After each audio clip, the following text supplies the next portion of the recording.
जैसा कि last episode में हमने देखा था कि लॉर्ड ज़ैंग और लियान के दरमियान जो जबरदस्त फाइट हुई, आखिर में हमें पता चला कि ये फाइट तो बस कल्टीवेशन में ब्रेक थ्रू करने के लिए हो रही थी। लॉर्ड ज़ैंग लेवल अप करते ही लियार का शुक्रिया अदा करने लगा। वहीं दूसरी तरफ चेनपिंग का दोस्त लियू शियान स्मॉल टाउन छोड़कर मिस चेन के साथ चला गया। चेनपिंग उसे आखिरी बार मिलने की बहुत कोशिश करता है, मगर लियू शियान के साथ उसकी मुलाकात नहीं हो पाई। अब स्मॉल टाउन भी कोलैप्स होने वाला था, तो सेंट जीशांग ने अपनी सेंट फॉर्म को समन करके टाउन को प्रोटेक्ट करना शुरू किया।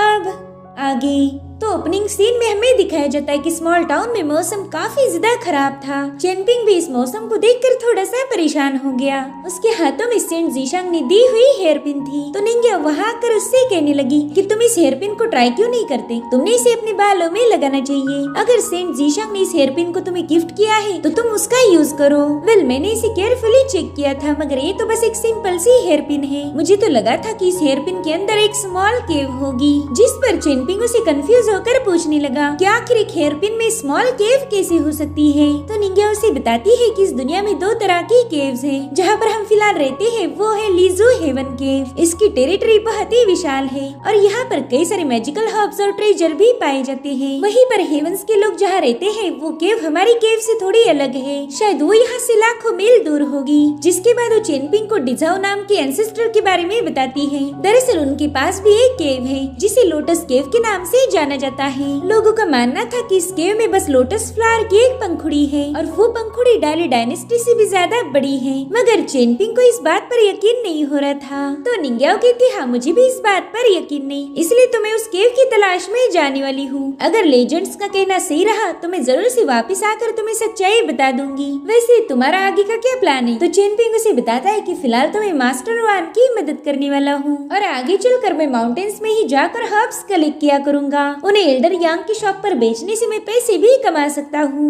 लेकिन निंग्याओ को उसका ये प्लान बिल्कुल भी सही नहीं लगता। वो कह रही थी कि अगर तुम माउंटेन्स में गए और वहाँ पर उस मास्टर युआन या फिर माओ कुजान ने तुम पर हमला किया तो तुम क्या करोगी? अब इसका जवाब तो चेनपिंग के पास भी नहीं था। तो निंग्याओ कहती तुम बस चुपचाप से मास्टर युआन के साथ काम करोगे, भले वो तुम्हें वहाँ से जाने के लिए बोल दे, मगर तुम वही बेशर्मो जैसे काम करना, क्योंकि सिर्फ मास्टर युआन के साथ रहकर ही तुम सेफ रह पाओगे। तो चेनपिंग कहते नहीं, मैं मास्टर युआन को परेशान नहीं करना चाहता। जिस पर निंग्याओ कहती कि इतनी छोटी मोटी परेशानियों से मास्टर युआन को कोई फर्क नहीं पड़ेगा। लेकिन चेनपिंग उसकी इस बात पर राजी नहीं था। वो कहता है कि मैं ऐसे जबरदस्ती वहाँ नहीं रह सकता, पहले मैं उनसे बात करता हूँ। अगर वो मुझे अपना डिसाइपल बनाने के लिए मान गए तो ही मैं उनके साथ रहूंगा। तो निंग्याओ चेनपिंग के कॉपर एंड गोल्ड के कॉइन के बैग पर हाथ रखते हुए कहने लगी कि अगर इस टाउन में तुम पैसे खर्च करोगे तो तुम्हारी हर मुश्किल आसान होगी। तो चेनपिंग जल्दी से उन कॉइन्स के बैग को पकड़ लेता है, मगर वो कह रहा था कि मुझसे ना ये पैसों का रौब झाड़ना नहीं होता, मैं बहुत ही सिंपल बंदा हूँ।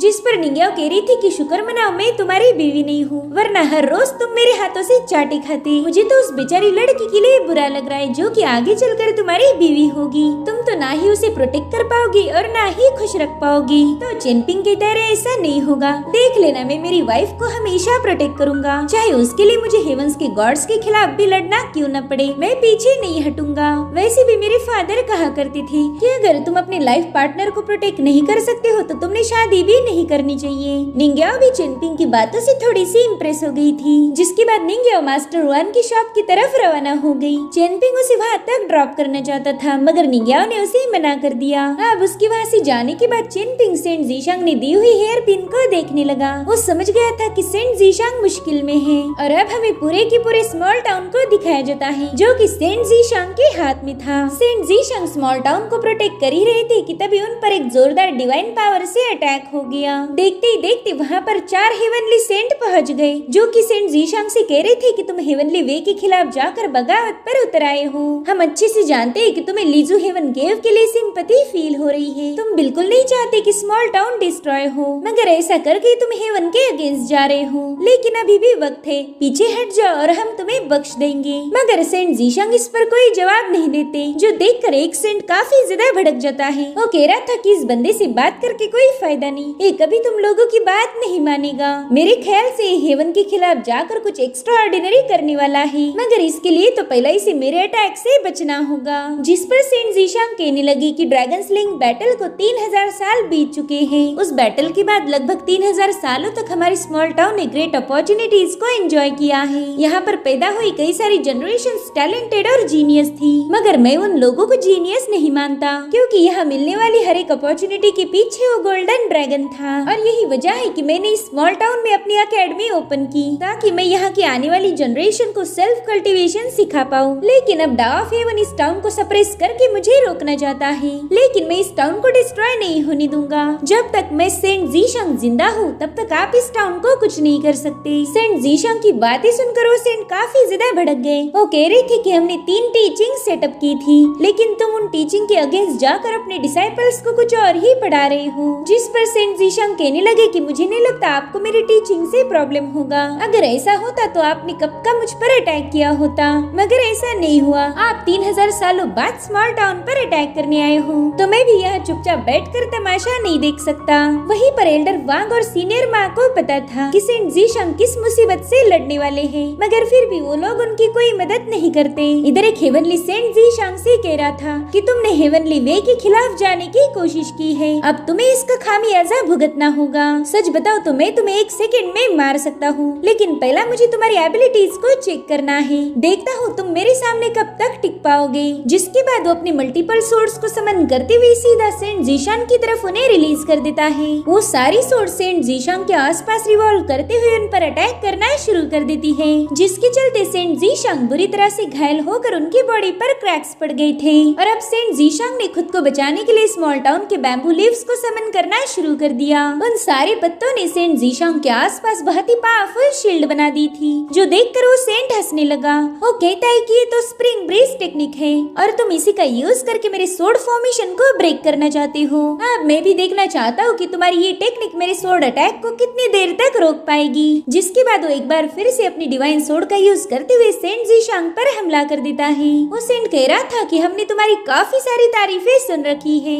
लोगों का मानना है कि तुम्हारे 2 कैरेक्टर्स है, एक जितना सिंपल है दूसरा उतना ही उलझा हुआ है। खैर अगर तुम्हारे पास स्प्रिंग ब्रेस टेक्निक है तो मेरे पास है फ्लाइंग सोर्ड रेन। और अब देखते ही देखते उस हेवनली सेंट ने वहाँ पर करोड़ों सोर्ड्स क्रिएट कर दी, जो कि सेंट जीशांग पर बारिश जैसे बरस रही थी। उस सोर्ड की बारिश में सेंट जीशांग बुरी तरह से घायल हो गए। स्मॉल टाउन के लोग देख पा रहे थे कि आसमान में काफी कुछ बदल रहा है, मगर उन्हें पता ही नहीं था कि सेंट जीशांग उन्हें बचा रहे। वहीं पर सेंट जीशांग उस हेवनली सेंट से कहने लगे कि बारिश को पता रहता है कि कब उसने बरसना है और कब उसने रुकना है। जिसके बाद उसी सेंट की तलवार सीधे स्मॉल टाउन की रिवर में थ्रो करते हैं। उनके ऐसा करते ही उस रिवर का सारा पानी आसमान में चला गया और अब इसी रिवर वाटर ने उन हजारों डिवाइन सोर्ड को अपने अंदर ट्रैप कर दिया, जो देखकर वो सेंट भी थोड़ा सा चौंक गया। वो कह रहा था सेंट जीशांग मानना पड़ेगा तुम में काफी सारी एबिलिटीज हैं, लेकिन क्या तुम्हें लगता है कि ये तुम्हारी एबिलिटीज तुम्हें बचा पाएगी? और तभी एक दूसरा हेवनली सेंट अपनी थंडर पावर को एक्टिवेट कर देता है, जिसने सेंट जीशांग के वाटर बबल को डिस्ट्रॉय कर दिया था।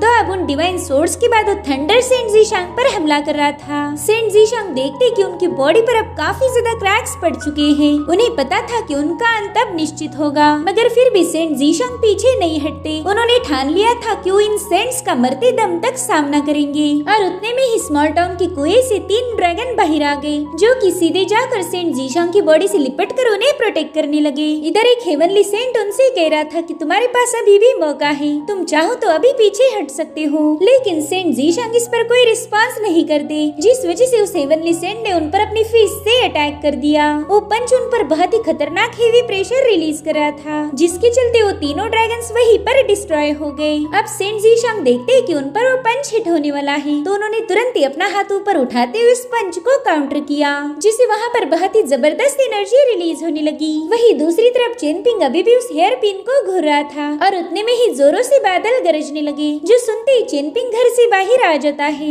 मगर तभी वो देखता है कि वो तो सीधा स्मॉल टाउन के ब्रिज के पास पहुंच चुका है। साथ ही साथ वहाँ पर बहुत ही खतरनाक इवल ऑरा रिलीज हो रही थी। चेनपिंग को तो कुछ भी समझ नहीं आ रहा था कि यहाँ पर आखिर हो क्या रहा है, और तभी उसने अपनी एक स्टेप आगे बढ़ाई। लेकिन ऐसा करते ही चेनपिंग को काफी ज्यादा तकलीफ हो रही थी, मगर फिर भी वो हिम्मत करते हुए ब्रिज के पास पहुंच जाता है। अब जैसे उसने ब्रिज की सीढ़ी पर अपना पाँव रखा, वो सीढ़ियाँ ब्रेक हो गई। चेनपिंग अब उस ब्रिज से काफी काफी दूर जा पहुंचा था। वो देखता है कि कई सारी इवल शैडोज अंडरग्राउंड से बाहर निकलते हुए उसकी तरफ आगे बढ़ रही है। चेनपिंग तो ये नजारा देखकर ही काफी ज्यादा डर गया और तभी वो शैडो सीधा उसके अंदर समा जाती है, जिससे चेनपिंग सीधा एक कॉफिन के सामने पटक जाता है। वेल, वो कॉफिन चेनपिंग के फादर की थी। अब जैसे उसे टच करने जाता है वो कॉफिन वहाँ से गायब हो गई। साथ ही साथ वहाँ पर चेनपिंग को उसकी माँ भी नजर आने लगी। अब जैसे वो अपनी मदर की तरफ आगे बढ़ा वो भी अचानक से गायब हो गई। अब उन इवल शैडोज ने दोबारा से चेनपिंग को उसी ब्रिज के सामने लाकर खड़ा कर दिया।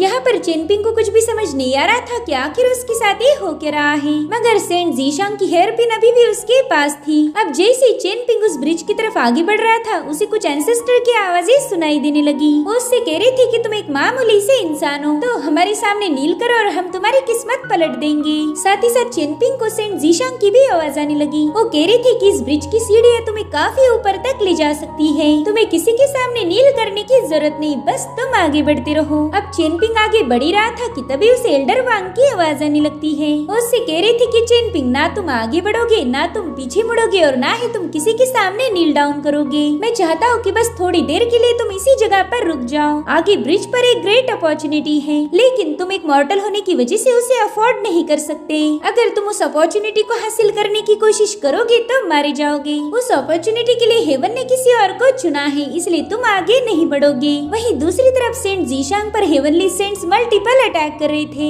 जिसके चलते सेंट जीशांग की बॉडी डिस्ट्रॉय होने की कगार पर पहुंच गई। मगर फिर भी वो हेवनली सेंट के सामने अपना सिर नहीं झुकाते। वो अपनी पूरी ताकत लगाकर बस उनके अटैक को रोकते जा रहे थे, जो देखकर एक सेंट काफी ज्यादा भड़क जाता है। इसलिए उसने सेंट जीशांग का वही हाथ काट दिया जिसका यूज करके वो इनके अटैक को डिफेंड कर रहे थे। अब धीरे धीरे करके सेंट जीशांग की बॉडी डिस्ट्रॉय होने लगी। हालांकि उन्होंने अभी भी स्मॉल टाउन को रिलीज नहीं किया था, इसलिए वो सेंट अब चारों ओर से उन पर हमले करने लगे। और गाइस, वाकई ये सीन काफी ज्यादा इमोशनल था। अब सेंट जीशांग ये सब किसके लिए कर रहे थे ये हमें कहानी में आगे पता चलेगा। वहीं पर चेनपिंग सेंट जीशांग को पुकारने लगा। वो कह रहा था कि प्लीज मुझसे बात कीजिए, तो सेंट जीशांग उससे बात करने लगे। वो उसे आगे बढ़ने के लिए बोल रहे थे। वो उसे बताते कि यहाँ पर तुम्हें बहुत ज्यादा प्रेशर फील होगा, लेकिन फिर भी कोशिश करके एक कदम आगे रखो। इसलिए अब चेनपिंग भी ब्रिज की तरफ आगे बढ़ने लगा। हालांकि स्मॉल टाउन के सारे एंसेस्टर उसे गालियां दे रहे थे। वो कहते कि अपॉर्चुनिटी तुम्हारे लिए है ही नहीं, इसलिए जल्दी से पीछे हट जाओ। ये अपॉर्चुनिटी माओ कुजान की है, इसलिए तुम जल्दी से दफा हो जाओ। तभी एक दूसरा एंसेस्टर कहने लगा कि ना, माओ कुजान भी इस अपॉर्चुनिटी को हासिल नहीं कर सकता। इस टाउन में आज तक कोई ऐसा पैदा नहीं हुआ कि इस अपॉर्चुनिटी को क्लेम कर पाए। अगर चेनपिंग उनकी बातों को पूरी तरह से इग्नोर कर रहा था, इसीलिए वहाँ मौजूद शैडोज चेनपिंग को पीछे खींचने लगी। मगर चेनपिंग अपनी पूरी ताकत लगाकर उन सभी को रेजिस्ट करते हुए सीढ़ियों पर अपना पाँव रख देता है, और उसके ऐसा करते ही वहाँ मौजूद सारी शैडोज गायब हो गई। चेनपिंग भी ये सब देखकर काफी ज्यादा सरप्राइज था। अब वो सीढ़ियों को क्लाइंब करते हुए आगे बढ़ने लगा, और तभी वो देखता है कि उसके सामने सेंट जीशांग खड़े हैं। साथ ही साथ वहाँ का नजारा भी बदल गया था। चेनपिंग उनसे पूछता है, सीनियर, क्या आप यहाँ से जाने वाले हो? जिस पर वो जवाब देते हुए कहने लगे कि हाँ, मुझे स्मॉल टाउन छोड़कर जाना पड़ेगा। ये सुनकर चेनपिंग को काफी ज्यादा बुरा लग रहा था। तो सेंट जीशांग उसे बताते हैं कि यहाँ पर कई सारे ऐसे लोग हैं जो नहीं चाहते कि मैं यहाँ रुकूं, और अब तो फैसला लेने का अधिकार मेरे पास नहीं है। मैं चाहकर भी इस टाउन में रुक नहीं सकता। सेंट जीशांग की आंखें भी अब भर आ गई थी। वो चेनपिंग को ऐसे मुश्किल हालातों में छोड़कर नहीं जाना चाहते थे, मगर अब उनके पास और कोई ऑप्शन नहीं। वही दूसरी तरफ वो हेवनली सेंट जीशांग से कह रहे थे कि तुम तो शानिया अकेडमी के फाउंडर हो, तुम्हारी टाओइज्म की टीचिंग कमाल की है,